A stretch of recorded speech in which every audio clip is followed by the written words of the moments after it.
fact that the Nets are the soap opera of the NBA. Obviously, they have that vacant head coaching position to fill. Do you take any issue at all with the Nets pursuing Udoka, who was supposed to be suspended by the Celtics for the entirety of this season?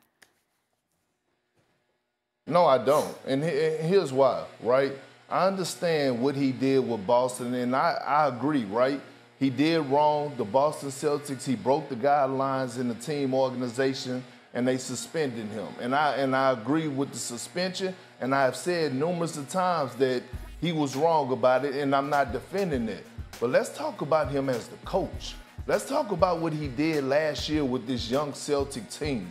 Let's talk about how he turned this team around, made Jason Tatum and got Jaylen Brown on the same page where they had one of the greatest regular season turnarounds in NBA history to the last part of the season. The record that they had last season going over to the finals, something that Brad Stevens couldn't even do with this group of young fellas. So when I look at his leadership skills on the floor and what he's bringing to the table, holding guys accountable, now, is he going to come to the Brooklyn Nets and all of a sudden they're going to become the title favorites and he's going to get the best out of Ben Simmons and he's going to hold Kyrie Irving accountable? I can't say that. But what I can say is that he's a serious upgrade from Steve Nash as a coach, and he's proven that. He has a personal relationship already with Kevin Durant. They're good friends. And he was a former player that's well respected as an assistant coach, as a guy that's respected in the brotherhood of the NBA.